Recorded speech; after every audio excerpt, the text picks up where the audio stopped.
Bulletin में सबसे पहले आपको अपडेट करें। बहरीन अरब में मौजूद डीप डिप्रेशन समुद्री तूफान शाहीन में तब्दील हो चुका है। तूफान शाहीन ने रुख तब्दील कर दिया। समुद्री तूफान शाहीन बलूचिस्तान की साहिली पट्टी के करीब से गुजरेगा। कराची में तूफानी बारिशों और अर्बन फ्लडिंग का खतरा टल चुका है। आइंदा 24 घंटों के दौरान शहर के मुख्तलिफ इलाकों में बूंदाबांदी और हल्की बारिश मतवक्के है। अपडेट करें आपको। बहरीन अरब में अपना रुख तब्दील कर दिया। समुद्री तूफान शाहीन बलूचिस्तान की साहिली पट्टी के करीब से गुजरेगा। कराची में तूफानी बारिशों और अर्बन फ्लडिंग का खतरा टल गया है। आइंदा 24 घंटों के दौरान शहर के मुख्तलिफ इलाकों में बूंदाबांदी और हल्की बारिश मतवक्के है। अपडेट करें आपको मौसम की सूरत हाल के हवाले से। समुद्री तूफान शाहीन बलूचिस्तान की साहिली पट्टी के करीब से गुजरेगा। कराची में तूफानी बारिशों और अर्बन फ्लडिंग का खतरा टल गया है। मज़ीद तफसीलात जानेंगे नुमाइंदा सिटी 21 रबिया खान से। रबिया, अपडेट कीजिएगा, क्या कहना है चीफ मेट्रोलॉजिस्ट का? जी बिल्कुल, चीफ मेट्रोलॉजिस्ट का कहना है कि बहरे अरब में मौजूद जो डिप्रेशन की सूरत हाल थी वो अब साइक्लोन में तब्दील हो गई है। समुद्री तूफान शाहीन जो है वो बन चुका है, लेकिन जो है वो कराची वाले जो कि खासे खौफजदा नज़र आ रहे थे कि समुद्री तूफान जो है वो कराची में आएगा तो खासी तबाही होगी, तो उनकी दुआएं कबूल हो गई हैं। और महकमा मौसमियात का कहना है कि हवाओं का रुख तब्दील होने के बायस जो है वो समुद्री तूफान ने अपना रुख तब्दील कर लिया है और अब वो है शुमाल मगरिब की जानिब बढ़ रहा है। जो तकरीबन बताया ये जा रहा है कि बलूचिस्तान की साहिली पट्टी से टकराने के उसके इम्कानात भी ख़त्म हो चुके हैं और वो बलूचिस्तान के साहिल के करीब से गुजरेगा, जिसके बायस बलूचिस्तान में जो है वो तेज़ बारिशों का इम्कान है। अलबत्ता कराची में जो तूफ़ानी बारिशें और जो तेज़ हवाओं का सिलसिला था, जो इम्कानात ज़ाहिर किए जा रहे थे, वो अब ख़त्म हो चुके हैं। महकमा मौसमियात का कहना है कि जो हवाओं का सिलसिला कल से जारी है, यानी 37 किलोमीटर फी घंटा की रफ्तार से इस वक्त भी हवाओं का सिलसिला जारी है, या आइंदा 24 घंटे के दौरान भी इसी तरीके से जारी रहेगा। हल्की बारिश और बूंदाबांदी का शहर के मुख्तलिफ इलाकों में इम्कान है। जैसा कि गुज़िश्ता रात भी हमने देखा कि सबसे ज़्यादा बारिश जो है वो नाज़माबाद में 26 मिलीमीटर रिकॉर्ड की गई। तो महकमा मौसमियात का कहना है कि इसी तरीके से शहर के मुख्तलिफ इलाकों में हल्की बारिश और बूंदाबांदी होती रहेगी। शहर का मौसम जो है वो सुबह से ही खासा खुशगवार है, गहरे बादलों का राज है। ठंडी हवाएं जो है वो भी जारी हैं और रिमझिम की बूंदें जो है वो रिमझिम बरस रही हैं मुख्तलिफ इलाकों में वक्फे से। और महकमा मौसमियात का कहना है कि जो बताया जा रहा था कि 60 से 70 किलोमीटर फी घंटा की रफ्तार से हवाएं चलेंगी, तो अब उसका इम्कान ख़त्म हो चुका है। अर्बन फ्लडिंग का खदशा भी अब कराची में नहीं रहा है, तेज़ बारिशों का भी कोई इम्कान नहीं है। तो कराची वाले जिनको आज जो है वो तूफान के बायस छुट्टी मिल गई है, वो इस बेहतरीन मौसम को अब इंजॉय कर सकते हैं। किसी भी किस्म की खतरे की जो है वो सूरत हाल अब कराची में नहीं रही है। जी रबिया, आप हमारे साथ ही मौजूद रहिएगा। नाजरीन को अपडेट करें कि तूफान शाहीन और बारिशों से मुतालिक मालूमात जानने के लिए हमारे साथ चीफ मेट्रोलॉजिस्ट सरदार सरफराज मौजूद हैं। मज़ीद तफसीलात उनसे जानते हैं। सर, बहुत शुक्रिया, आपने वक्त दिया। आगाह कीजिएगा कि तूफान शाहीन कराची से कितनी दूर है और कराची में बारिशों के हवाले से क्या बताया जाता है? देखिए, कराची से जनूब मगरब में चला गया है। अब ये पहले जनूब मशरक में था, अब जनूब मगरब की तरफ शिफ्ट हो गया है। डिस्टेंस 280 किलोमीटर है कराची से, और मारा से 300 किलोमीटर है तकरीबन, और इसी तरह से गवादर से इसका डिस्टेंस कोई 470 किलोमीटर है। तो कराची में अब तेज़ बारिश का इम्कान नहीं रहा है। जो इम्कान उस वक्त था कि इसका ट्रैक अगर यहाँ के करीब से होता, तो अब उसका तेज़ बारिश का और अर्बन फ्लडिंग का खदशा नहीं रहा है।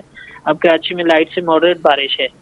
सरफराज साहब, ये बताएगा, ये जो इमरजेंसी जारी की गई थी, रेन इमरजेंसी, और माहीगीरों को कहा गया था कि समंदर में ना जाएं, ये शाहीन कब जो है कराची के समंदरों की और जो हदूद है वहाँ से पार कर जाएगा, और कब तक ये लग रहा है कि इनको इजाज़त मिल जाएगी माहीगीरों को अपने कामों पर वापस जाने की? माहीगीरों के लिए अलर्ट तो बरकरार है। ऑलरेडी उसमें हम लिख रहे थे ना हर अलर्ट में कि 3 अक्टूबर तक जी। तो आज 1 अक्टूबर है, तो 2 दिन मजीद हैं, इसलिए कि समंदर में तुग़यानी या रफनेस तो रहेगी। और देखते हैं सिंध के माहीगीरों को हो सकता है कल वो हो जाए, उनके लिए अलर्ट उठा लिया जाए, लेकिन अभी आज का दिन तो है। बलूचिस्तान के माहीगीरों के लिए 3 अक्टूबर तक है। जी ठीक है, बहुत शुक्रिया। सरदार सरफराज चीफ मेट्रोलॉजिस्ट हमारे साथ मौजूद थे, आगाह कर रहे थे कि तूफान शाहीन कराची से कितनी दूर है और बारिशों के हवाले से बताया जा रहा था। रबिया खान भी हमारे साथ मौजूद है, रुख करेंगे रबिया का। रबिया, आपने भी सुना कि चीफ मेट्रोलॉजिस्ट ने कहा है कि बारिशें तो हो सकती थी जो तेज़ वो अब नहीं होंगी, लेकिन जो तूफान है वो रुख बदल चुका है। अब ये बताइएगा कि जो माहीगीर हैं जिनको रोका गया है 3 अक्टूबर तक के समंदर में ना जाएँ, उनको कब तक इजाज़त दी जा सकती है कि आप अपने कामों की तरफ वापस जा सकते हैं? जी बिल्कुल, जैसे कि चीफ मेट्रोलॉजिस्ट ने भी अभी कहा कि बलूचिस्तान के करीब से जो है वो अब ये समुद्री तूफान शाहीन गुजरेगा, तो बलूचिस्तान के जो माहीगीर हैं उनको 3 अक्टूबर तक अलर्ट रहने की हिदायत की है कि वो 3 अक्टूबर तक गहरे समंदर में ना जाएं। अलबत्ता अगर कराची की बात करें तो कराची में आज और कल बताया जा रहा है कि माहीगीरों को जो है वो मना किया गया है कि वो गहरे समंदर में ना जाएं। परसों से जो है वो माहीगीर अपने काम पर यानी इतवार के रोज से जो है वो दोबारा समंदर में अपने शिकार के लिए उतर सकते हैं, लेकिन जो है वो एहतियात का कहा गया है चीफ मेट्रोलॉजिस्ट की जानिब से, क्योंकि समंदर में जो तुगयानी का सिलसिला है वो अभी भी बरकरार है। तेज हवाएं चल रही हैं जिसके बायस जो है वो लहरें खासी ऊंची हैं, और कल भी हमने देखा कि 2 दरिया के मुकाम पर जो है वो एक कश्ती उलटने की वजह से हादसा पेश आया जिसमें किसी किस्म का कोई जानी नुकसान नहीं हुआ, लेकिन ऊंची क्योंकि लहरें हैं तो इसलिए जो है वो महकमा मौसमियात की जानिब से कहा गया है कि एहतियात करें। लेकिन आज और कल कराची में माहीगीरों को मुकम्मल तौर पर पाबंदी है कि वो गहरे समंदर में ना जाएं। जी रबिया, ये बताएगा केपीटी की जानब से कौन सा अलर्ट जारी किया गया है, क्योंकि केपीटी में जहां पर लंगर अंदाज जहाज़ खड़े हैं बड़े बड़े, उनको क्या खतरात लाहक हो सकते हैं? जी बिल्कुल, जो केपीटी में जहाज खड़े थे वो जो है वो अभी भी मतलब खड़े हुए हैं, वो समंदर में नहीं जा रहे हैं। उनको अलर्ट जारी किया गया था कि समंदर में तुगयानी के बायस जो है वो रुख ना करें। ऊंची लहरें होती हैं जिसके बायस जो है वो जहाज उलटने का और दीगर जो है वो खतरात लाहक होते हैं। इसके अलावा चूंकि तेज हवाएं हैं और समुद्री हवाएं जो है वो काफ़ी खतरनाक जो है वो मानी जाती हैं, तो इसमें मसला ये होता है कि जो तेज बड़े जो जहाज है वो समंदर में जब उतरते हैं तो तेज हवाओं और लहरों के बायस जो है वो उनके डैमेज होने का खतरा होता है, जिसके बायस जो है वो जहाज में पानी भर सकता है। यही वजह है कि महकमा मौसमियात केपीटी के जो बंदरगाह है उस बंदरगाह पे भी तमाम जहाज जो है वो अब खड़े हुए हैं। माहीगीर जो है वो अपने जहाज़ों के साथ मौजूद हैं और वो समंदर में नहीं जा रहे, और महकमा मौसमियात का कहना है कि वो कोशिश करें कि आज और कल जो है वो तुगयानी के बायस गहरे समंदर में ना उतरें, क्योंकि खदशा है, क्योंकि अगर जहाज या जो कश्तियाँ हैं वो उल्टी तो उसके बाद जो है वो फिर जानी नुकसानात का भी खतरा रहता है। इसीलिए एहतियात के पेश नज़र जो है वो महकमा मौसमियात की जानिब से अलर्ट जारी किया गया है। तूफान शाहीन जो है अपना रुख बदल चुका है। रबिया खान हमारे साथ मौजूद थी, तफसील अपडेट किया। रबिया, बहुत शुक्रिया। मौसम की सूरत हाल के बायस कराची में आज आम तातील है। कमिश्नर कराची ने नोटिफिकेशन भी जारी कर दिया। नोटिफिकेशन के मुताबिक आज शहर भर में लाजमी सर्विसेज वाले इदारों और बारिशों की इमरजेंसी में खिदमात अंजाम देने वाले सरकारी इदारों के अलावा तमाम सरकारी दफातर और तमाम तालीमी इदारे और कारोबार बंद रहेंगे। महकमा मौसमियात की जानिब से तूफ़ानी बारिशों की पेशगोई के बाद कमिश्नर कराची ने इलेक्ट्रॉनिक और मेडिसिन मार्केट बंद रखने का फैसला कर लिया है। तूफ़ानी बारिशों की पेशगोई के पेश नज़र आज शहर की इलेक्ट्रॉनिक और मेडिसिन मार्केट बंद रखने का फैसला किया गया। कमिश्नर कराची ने नोटिफिकेशन के मुताबिक आज मार्केट्स बंद रहेंगी। इलेक्ट्रॉनिक मार्केट डीलर्स एसोसिएशन और मेडिसिन मार्केट के अहदेदारान ने तमाम दुकानदारों को आज कारोबार बंद रखने का कहा है। एडमिनिस्ट्रेटर कराची बैरिस्टर मुर्तज़ा वहाब और आला अफसरान ने आपको बताएं कि वज़ीर आला सिंध के मुआविन ख़ुसूसी और दीगर जो इंचार्ज हैं उन्होंने रेन एमरजेंसी सेल्स का रात गए शहर के मुख्तलिफ इलाकों का दौरा किया है। बल्दिया के अमले को निकासी आब के फौरी इंतजाम करने की हिदायत की है। एडमिनिस्ट्रेटर कराची ने अजीज़ाबाद, आयशा मंजिल, 5 स्टार चरंगी, सखी हसन और नागिन चरंगी का जायज़ा लिया। कराची में जब मूसलाधार बारिश होती है तो नॉर्थ नाज़िमाबाद के लिए चरंगी डूब जाती है। एडमिनिस्ट्रेटर कराची मुर्तज़ा वहाब ने यहाँ इस बार पहले से ही इंतजाम किए हैं। अभी यहाँ क्या सूरत हाल है जानते हैं एडिटर क्राइम फैसल शकील से। फैसल, अपडेट कीजिएगा। जी बिल्कुल, मैं इस वक्त कराची के इलाके नॉर्थ नाज़िमाबाद के लिए चौरंगी पर मौजूद हूँ और गुज़िश्ता बारिशों में यहाँ तालाब बन जाता था और लोग जो है वो गाड़ियाँ तैरती थी और लोग डूब जाते थे। सूरत हाल बहुत ख़राब होती थी, लेकिन अभी गुज़िश्ता रोज़ यहाँ बारिश, हल्की बारिश हुई है, लेकिन यहाँ पहले से ही जो है वो एडमिनिस्ट्रेटर कराची और डीएमसी सेंट्रल की इंतज़ामिया ने बड़े अच्छे इंतजाम किए जो कि दिखाई दे रहे हैं। इस वक्त तक सड़कों पर ट्रैफिक भी चल रहा है और आप मेरे पीछे देखेंगे कि यहाँ पर जो है पूरा अमला भी खड़ा है। तो ये चौकिंग पॉइंट है नॉर्थ नाज़िमाबाद का, केडीए चौरंगी। यहाँ पर जो है वो तालाब होता था, यहाँ पर बड़ी तादाद में सिटी वार्डन भी मौजूद हैं, इसके अलावा डीएमसी के मुलाजमीन भी मौजूद हैं और मशीनरी के साथ ये मौजूद हैं। और इस वक्त तक यहाँ पर सूरत हाल ये है कि यहाँ पर ट्रैफिक भी रवा दवा है और इस चौरंगी पर जो है वो बहुत ही ना होने के बराबर पानी है। ये कह दें कि आप सड़कें सिर्फ नम हुई हैं, जैसे कि पूरे शहर में वैसे ही सूरत हाल दिख रही है, तो बहुत अच्छे इंतजाम हमें दिखाई दे रहे हैं, क्योंकि ये चौरंगी अक्सर औकात जब भी बारिश होती थी यहाँ पर माजी में तो ये डूब जाती थी, और यहाँ पर ना सिर्फ पानी खड़ा हो जाता था बल्कि कई गाड़ियाँ भी डूब जाती थी। इंतजाम के हवाले से फैसल शकील अपडेट कर रहे थे, बहुत शुक्रिया। आगे बढ़े, आपको बताएं कि सिंध हाई कोर्ट और एतराफ़ में सुबह सवेरे हल्की बारिश हुई। वकला और साइलिन की तादाद इंतहाई कम है।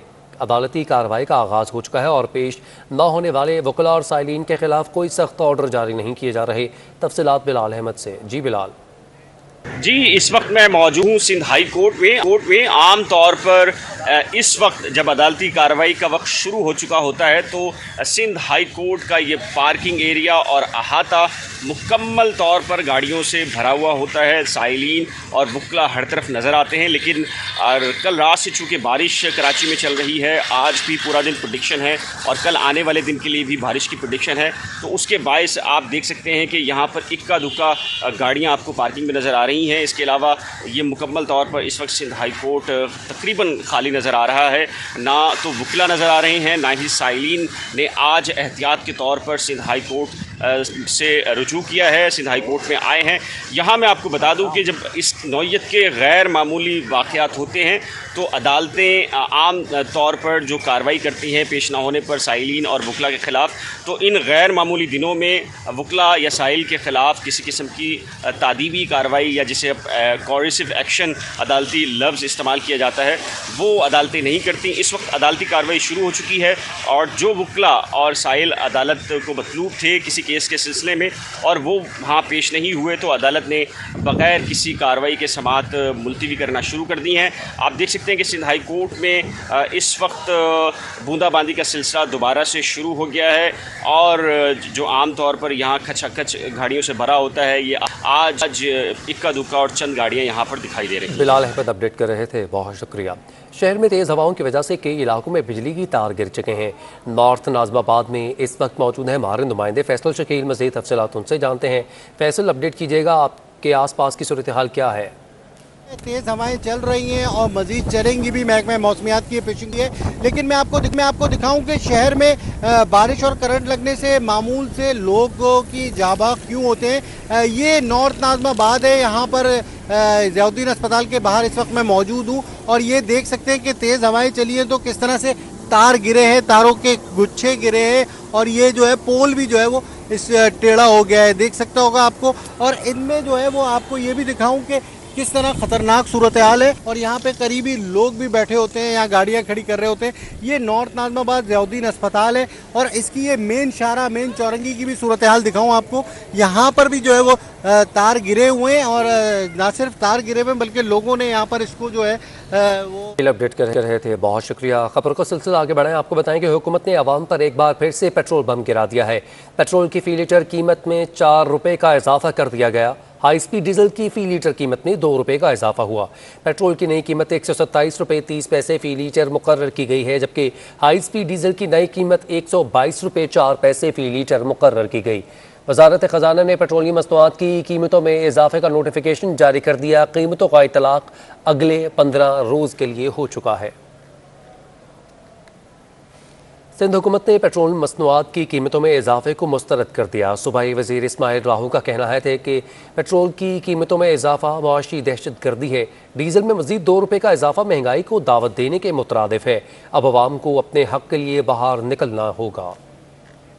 बहुत मुश्किल है भाईजान, सही है। अभी तो देखो आपके सामने रोज़ी भी नहीं है। रोज़ी पहले होती थी तो मसला नहीं था, जितना भी महंगा होता कोई मसला नहीं था। पेट्रोल बहुत ही महंगा हो गया। पेट्रोल गरीबी से तो बहुत ही गरीब बंदा को जो बाइक चला सकता है अब तो वो बाइक भी नहीं चला सकता है। पहली बात तो ये हुकूमत बिल्कुल नाकाम हो गई है। पेट्रोल की कीमत अभी गरीब आदमी कहाँ जाएगा। सबसे बड़ी बात है हम लोग दिहाड़ीदार हैं। दिहाड़ीदार आदमी जो है ना बिल्कुल बहुत मुश्किल हो गया किसान। ऊपर से इतनी महंगाई है हद से ज़्यादा। ये तो हर रोज़ की बात है ब्रदर। हर महीने में एक नई रिपोर्ट मिलती है कि आज पेट्रोल बढ़ रहा है, आज कुछ चीज़ बढ़ रही है। बस हमारे हुक्मरान अच्छे हो जाएं तो सब अच्छा हो जाएगा, बस इससे ज़्यादा कुछ नहीं। सिंध हुकूमत ने पेट्रोलियम मसनूआत की कीमतों में इजाफे को मुस्तरद कर दिया। सूबाई वज़ीर इस्माइल लाहू का कहना है कि पेट्रोलियम की मसनूआत में कीमतों का इजाफा मुआशी दहशत गर्दी है। डीजल में मज़ीद 2 रुपये का इजाफा महंगाई को दावत देने के मुतरादिफ है। अब आवाम को अपने हक़ के लिए बाहर निकलना होगा, नहीं तो ये सिलेक्टेड गरीबों से जीने का हक़ छीन लेंगे।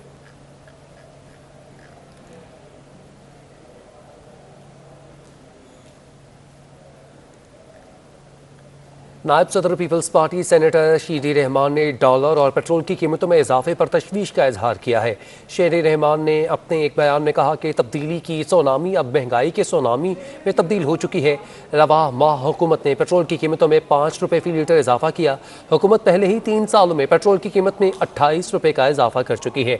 डॉलर और पेट्रोल की कीमतें मुल्क की तारीख की बुलंद तरीन सतह पर हैं। रुपए ने बढ़ते डॉलर को लगाम डाल दी है। इंटरबैंक में आज ट्रेडिंग के दौरान डॉलर 56 पैसे सस्ता होकर 170 रुपये 66 पैसे की बुलंद तरीन सतह से नीचे आ चुका है। अभी आपको अपडेट करें कि इंटरबैंक में आज ट्रेडिंग के दौरान डॉलर 56 पैसे सस्ता होकर 170 रुपये 66 पैसे पर ट्रेड हो रहा है। रुपए ने बढ़ती हुए डॉलर की कीमत को लगाम डाल दी है। इंटरबैंक में आज ट्रेडिंग के दौरान डॉलर 56 पैसे सस्ता होकर 170 रुपये 66 पैसे की बुलंद तरीन सतह से नीचे आ चुका है। पर आपको बताएं कि वज़ीर आला सिंध ने नाम दिए बगैर वफाकी हुकूमत को तनकीद का निशाना बनाया है। डाउ यूनिवर्सिटी ओझा कैंपस में गामा नाइफ की इफ्तिताही तकरीब से खिताब में मुराद अली शाह का कहना था कि सिंध हुकूमत को काम करने दिया जाए। गामा नाइफ प्रोजेक्ट का इफ्तिताह इस बात का सबूत है कि सिंध हुकूमत काम कर रही है। Gamma knife central brain surgery का जदीद तरीन निज़ाम है।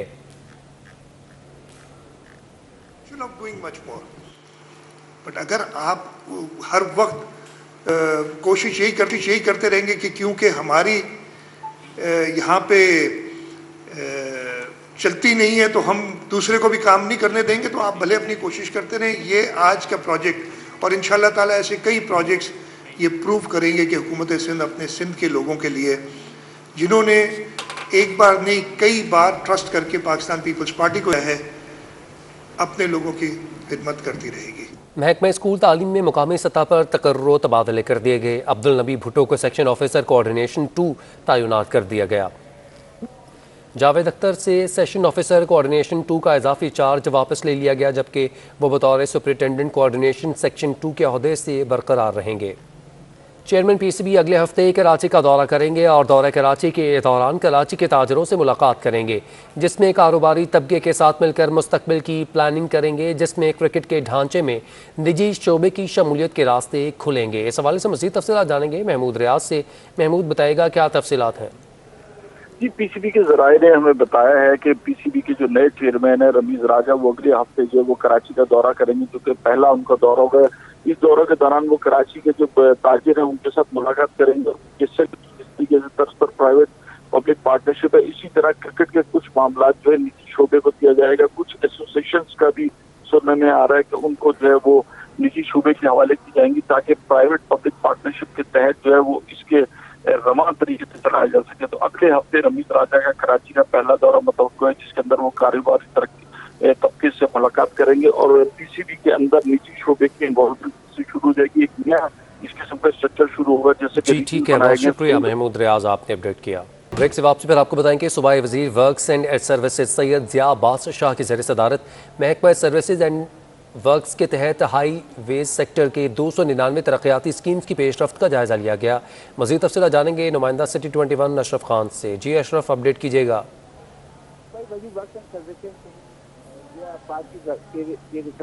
इजलास हुआ है जिसमें सड़कों की तामीर से मुस्बत असरात पर उसको फोकस किया गया और कहा है कि जो सिंध हुकूमत जो पूरे सिंध में जो मंसूबे मुकम्मल कर रही है उसको तेजी से मुकम्मल करने का कहा गया। और ये भी कहा गया, ब्रीफिंग में बताया गया कि पहली कैटेगरी में 100% फंड जारी होने वाले जो है 50 करोड़ रुपए तक की लागत के मंसूबे शामिल किए गए हैं। उसके इस कैटेगरी में कुल जो है 92 मंसूबे हैं, जिनमें से अब तक 23 स्कीमें रवां साल मुकम्मल हो चुकी हैं।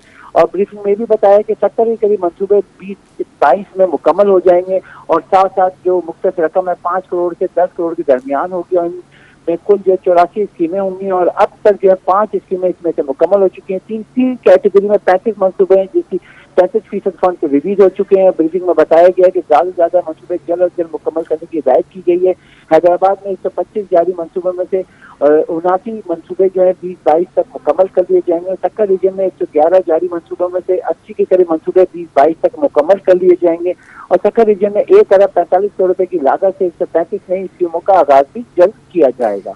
जी ठीक है, अशरफ खान हमें अपडेट कर रहे थे, बहुत शुक्रिया। आपको अपडेट करेंगे वज़ीर वर्क्स एंड सर्विसेज की ज़ेर सदारत अहम इजलास हुआ, जिसमें हाईवेज सेक्टर के 299 तरक्याती स्कीम्स की पेशरफ्त का जायज़ा लिया गया।